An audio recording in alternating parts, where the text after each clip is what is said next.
Good evening to all. एक बार फिर से आपका स्वागत है सीटेट के इस चैनल में। आज हम सीटेट की एक और आंसर की डिस्कस करने जा रहे हैं जो कि 22 दिसंबर को पेपर सेकंड की सीडीपी की आंसर की है। आंसर की को शुरू करने से पहले जिन्होंने चैनल को सब्सक्राइब नहीं कर रखा है वो चैनल को सब्सक्राइब करें और वीडियो को लाइक करें तथा बेल आइकन को भी प्रेस करें, जिससे आपको इस चैनल के सभी नोटिफिकेशन, सभी क्लासेस टाइम टू टाइम मिलती रहेंगी। आज हम आंसर की डायरेक्ट आंसर करेंगे, इसमें ज़्यादा डिस्कस नहीं करेंगे, तो जिससे आपको अपने स्कोर को पता करने में आसानी रहेगी। चलिए हम शुरू करते हैं। पहला क्वेश्चन दे रखा है, निम्नलिखित में से कौन सी विधि समावेशन के अनुकूल नहीं है। तो इसका जो आंसर होगा वो आंसर होगा नंबर 4, योग्यता आधारित समूहीकरण। अगला क्वेश्चन देखते हैं। क्वेश्चन नंबर दूसरा है, बच्चे पढ़ाई के लिए आंतरिक रूप से अभिप्रेरित होते हैं जब। तो इसका जो आंसर होगा वो आंसर होगा नंबर 4, उनका शैक्षणिक वातावरण उनमें अपनत्व का भाव उनकी क्रिया शक्ति में तीव्रता लाता है। ये इसका सही आंसर है। चलिए नेक्स्ट क्वेश्चन देखते हैं, नंबर 3। क्वेश्चन नंबर 3 है, राष्ट्रीय शिक्षा नीति 2020 एनईपी में प्रस्तावित कथनों में से निम्न में से कौन सा कथन सही नहीं है। तो इसका जो आंसर है वो है नंबर 3 पॉइंट, एनईपी 2020 रचनात्मक मूल्यांकन से योगात्मक मूल्यांकन की ओर परिवर्तन का प्रस्ताव रखती है। इसका आंसर होगा नंबर 3। हम जल्दी जल्दी इसको डिस्कस करेंगे, जिससे आपको ज़्यादा समय भी नहीं इसमें लगेगा चेक करने में। चलिए क्वेश्चन नंबर 4 है, सामाजिक संरचनात्मक कक्षा में किस तरह के क्रियाकलापों पर बल देना चाहिए। तो इसका जो आंसर होगा वो होगा नंबर 4 पॉइंट, जो चुनौतीपूर्ण हो और समालोचनात्मक चिंतन की अनुमति दे। क्वेश्चन नंबर 5 है, कौन सा संवेग अर्थपूर्ण सीखने को प्रोत्साहित करेगा।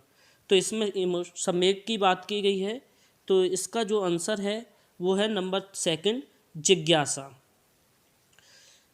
जिज्ञासा जो होती है वो अर्थपूर्ण सीखने को प्रोत्साहित करती है।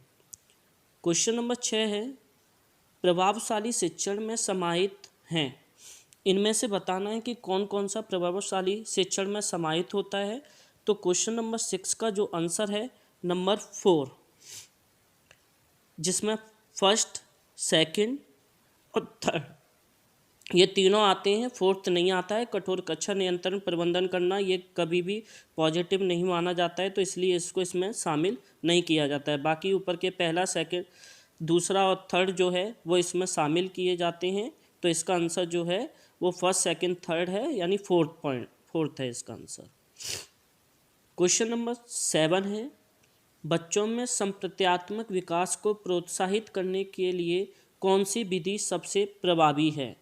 तो क्वेश्चन नंबर 7 का जो आंसर होगा वो होगा नंबर 1, यानी बहुत से उदाहरण व गैर उदाहरण देना तथा बच्चों को तर्क शक्ति का उपयोग करने के लिए प्रोत्साहित करना। तो क्वेश्चन नंबर 7 का जो आंसर हुआ वो नंबर 1 हुआ। क्वेश्चन नंबर 8 है, लॉरेंस कोहलबर्ग के अनुसार बच्चों के नैतिक विकास के तीसरे स्तर पर आरंभिक संबंधों को बनाए हुए होता है स्वर्णिम नियम वाले स्तर को कहा गया है जहाँ। तो जो क्वेश्चन नंबर 8 है इसका जो आंसर है वो है 3 पॉइंट, जिसमें बताया गया है कि बच्चा दूसरों को प्रसन्न रखना और उनकी सहायता करना चाहता है। ये इसका आंसर होगा 8वें क्वेश्चन का। क्वेश्चन नंबर 9 है, लेव वाइगोत्स्की के अनुसार निम्न में से कौन सा कारक अधिगम को प्रभावित करता है। तो इसमें यहाँ पे 4 ऑप्शन दे रखे हैं, इसमें ये बताना है कि कौन कौन से वो कारक हैं जो अधिगम को प्रभावित करते हैं। तो इसका जो आंसर है वो है फर्स्ट, सेकंड, थर्ड, यानी सामाजिक अंतःक्रिया, सांस्कृतिक उपकरण तथा भाषा। ये तीनों जो हैं वो इसको प्रभावित करते हैं, जबकि नकारात्मक पुनर्वलन इसको प्रभावित नहीं करता है। तो इसका आंसर जो होगा नंबर 4 पॉइंट होगा। क्वेश्चन नंबर 10 है, निम्नलिखित में से कौन सी निम्नलिखित में से कौन सी एक मेधावी बच्चे की विशेषता नहीं है। यानी इसमें ये पूछा गया है कि एक मेधावी बच्चा जो होता है उसकी विशेषता कौन सी नहीं है, ये बतानी है। तो इसका जो आंसर है वो है सेकंड पॉइंट, एक ही काम को अनेक बार दोहराने की व्याकुलता। यानी बच्चा एक ही काम को बार बार दोहराने की जो व्याकुलता होती है वो एक मेधावी छात्र की विशेषता नहीं मानी जाती है। तो इसका आंसर होगा नंबर 2 पॉइंट। क्वेश्चन नंबर 11 है, निम्नलिखित व्यवहार किसके लक्षण हैं? आवेगशीलता, कम समय तक ध्यान केंद्रित कर पाना, व्यग्रता, बहुत देर तक बैठने की अक्षमता। तो इसका जो आंसर होगा वो होगा नंबर 3 पॉइंट, अवधान न्यूनता, अतिक्रियाशीलता, विकार। ये जो कमियां होती हैं वो एक ऐसे बालक में होती हैं जिसमें अवधान न्यूनता होती है, अतिक्रियाशीलता विकार होता है, तो उसके कारण ये कमियां पाई जाती हैं, लक्षण पाए जाते हैं। तो 11वें का है 3 पॉइंट। क्वेश्चन नंबर 12 है, क्या किसी कक्षा में धीमी गति से सीखने वाले शिक्षार्थी मेधावी और औसत जैसी शब्दावली विद्यार्थियों का उल्लेख करने के लिए प्रयोग में लानी चाहिए? तो क्वेश्चन नंबर 12वें का जो आंसर होगा वो आंसर होगा नंबर 3 पॉइंट, जी नहीं, ये शब्दावलियाँ विद्यार्थियों की योग्यता के आधार पर उनका नामीकरण करती हैं और समावेशी नहीं है, इसलिए इनका प्रयोग नहीं करना चाहिए। तो 12वें का आंसर है नंबर 3। नेक्स्ट क्वेश्चन नंबर 13 है, रेखा ने अपनी छात्राओं को भारत का मानचित्र दिया और अंतर्ज्ञान अनुमान के आधार पर मुख्य नगरों के स्थान बताने को उत्साहित किया। उसका यह शिक्षण अवबोध का उपागम क्या कहलाएगा? यानी इसमें उस अवबोध के उपागम की बात करनी है। तो क्वेश्चन नंबर जो 13 है इसका जो आंसर है वो है नंबर 4, यानी खोज शिक्षण। बच्चे जो होते हैं वो खोज कर उसमें से निकाल रहे हैं, तो इसलिए इसका आंसर हो जाएगा खोज शिक्षण, क्वेश्चन नंबर 13 का। क्वेश्चन नंबर 14 है, लेव वाइगोत्स्की के अनुसार जब कोई अध्यापक छात्र के वर्तमान प्रदर्शन स्तर के अनुसार उसे दिए जाने वाली सहायता में समायोजन करता है तो यह स्थिति क्या कहलाती है? तो यहाँ पे ये स्थिति के बारे में बताना है कि क्या कहलाती है जो लेव वाइगोत्स्की के अनुसार है। तो क्वेश्चन नंबर 14 का जो आंसर है वो है आपका नंबर 4, पाड़। क्वेश्चन नंबर इसका आंसर पाड़ है। अगले क्वेश्चन पर चलते हैं हम। क्वेश्चन नंबर 15, किस संप्रत्यय तथा उसके उप संप्रत्यय की अधिक्रम तथा अंतर संबंधित रूप से क्या प्रस्तुति कहलाती है? तो जो क्वेश्चन नंबर 15 है उसका जो आंसर होगा वो होगा सेकंड, खोजी विधियाँ। अगले क्वेश्चन पे चलते हैं। क्वेश्चन नंबर 16 है, प्रगतिशील शिक्षण के विषय में कौन सा विकल्प सही है? यानी इसमें से ये बताना है कि प्रगतिशील शिक्षण के लिए विकल्प कौन सा सही रहेगा। तो इसका जो आंसर होगा वो होगा नंबर 4, इसमें प्रयोगात्मक शिक्षण तथा विविध विधियों से मूल्यांकन या आकलन शामिल है। तो इसका आंसर है नंबर 4। 17 क्वेश्चन है, जीन पियाजे के अनुसार निम्नलिखित में से किस प्रश्न को केवल औपचारिक संक्रियात्मक स्तर के ही बच्चे हल पाएंगे? यानी इसमें से वो कौन सा क्वेश्चन है जिसको औपचारिक संक्रियात्मक स्तर जो जीन पियाजे ने बताया है उसके लेवल के जो बच्चे हैं वो उसको सॉल्व कर पाएंगे?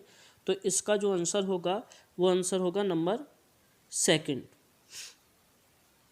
यानी रौनक ने कुछ चॉकलेट खाई, उसकी बहन ने उसे 2 गुना चॉकलेट खाई, कुल मिलाकर दोनों ने 9 चॉकलेट खाई, तो प्रत्येक ने कुल कितनी खाई? तो इसका आंसर जो है वो जीन पियाजे के अनुसार औपचारिक संक्रियात्मक स्तर के बच्चे ही हल कर पाएंगे। तो 17वें क्वेश्चन का आंसर है 2। 18वां क्वेश्चन है, बहुत से अभिभावकों ने लोकप्रिय कार्टून शो शिनचैन पर प्रतिबंध लगाने की मांग रखी क्योंकि उनके बच्चे इस शो के मुख्य पात्र के अनुशासनहीन व्यवहार की नकल करने लगे थे। यह बच्चों के समाजीकरण डैश के प्रभाव को दर्शाता है। यानी इसमें बताना है कि बच्चों ने जो समाजीकरण किया उसका कौन सा ये प्रभाव दर्शाता है। तो क्वेश्चन नंबर 18 का जो आंसर है वो आंसर होगा नंबर 4, मीडिया।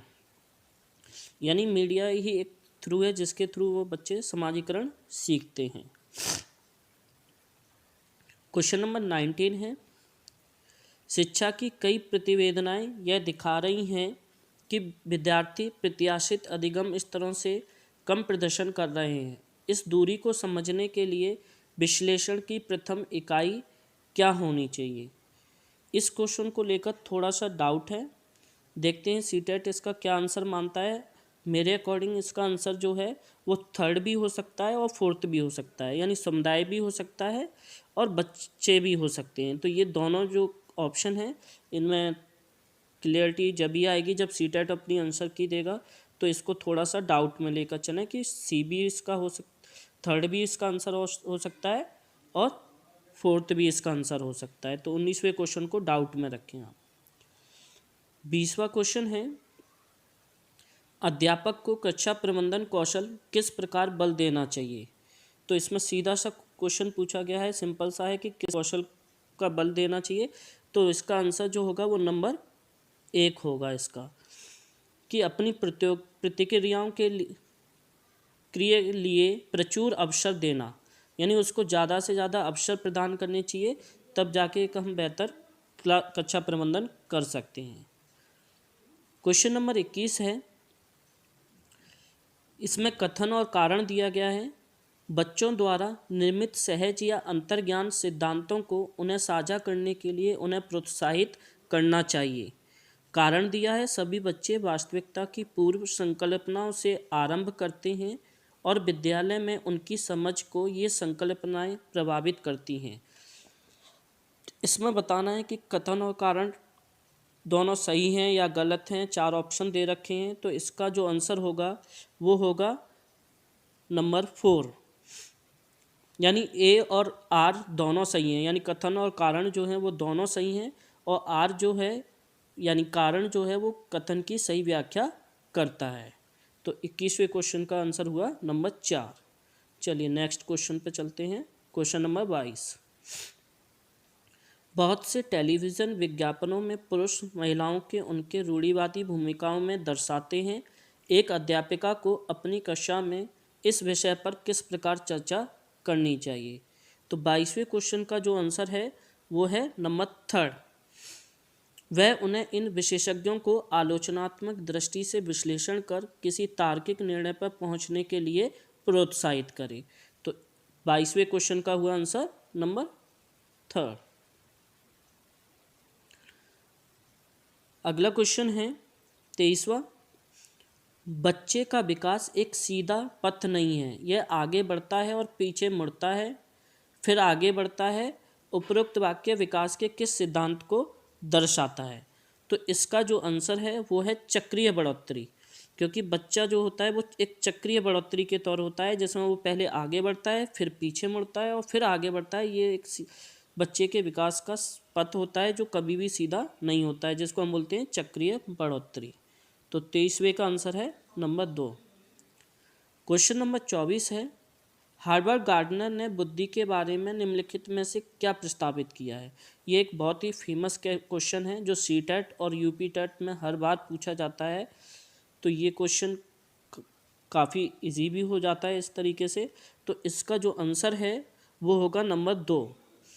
बुद्धि के अंतर्गत कई अलग अलग मानवीय क्षमताएं आती हैं। तो यहाँ पे इसका आंसर हो जाएगा नंबर 2। क्वेश्चन नंबर 25वां है, जहाँ तक भाषा विकास का संबंध है, किसने यह कहा कि विचार पहले आते हैं और फिर भाषा? यानी कौन से वो व्यक्ति थे जिन्होंने बताया कि विचार पहले आते हैं और फिर भाषा आती है? तो इसका जो आंसर हो जाएगा वो हो जाएगा जीन पियाजे। जीन पियाजे बताते हैं कि भाषा जो है वो बाद में आती है और विचार पहले आते हैं। तो क्वेश्चन नंबर 25वें का जो आंसर है वो नंबर 4 है। 26वां क्वेश्चन है, मूर्ति कक्षा 4 का विद्यार्थी है। पठन के संदर्भ में वह केवल उतना ही पढ़ पाता है जितना किसी कक्षा 1 के विद्यार्थी का स्तर होता है। मूर्ति को ध्वनि का मिलान करने, शब्दों की वर्तनी तथा पठन में भी कठिनाई आती है। मूर्ति निम्नलिखित में से किसके लक्षण प्रदर्शित कर रहा है?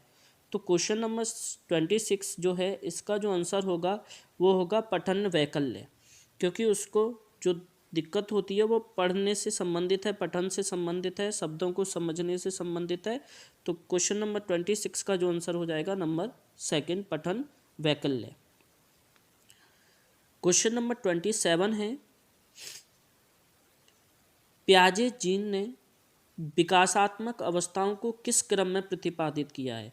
यानी जीन पियाजे ने जो विकास की अवस्थाएं बताई हैं उसको किस क्रम में बताया है, ये इस क्वेश्चन में बताना है। तो क्वेश्चन नंबर 7 का जो आंसर है वो है नंबर 3, जिसमें जीन पियाजे ने सबसे पहली अवस्था बताई है संवेदी गामक अवस्था, फिर पूर्व संक्रियात्मक अवस्था, उसके बाद मूर्त संक्रियात्मक अवस्था और सबसे आखिर में बताई है उसने औपचारिक संक्रियात्मक अवस्था। इन 4 अवस्थाओं के बारे में जीन पियाजे ने अपने सिद्धांत में बताया है।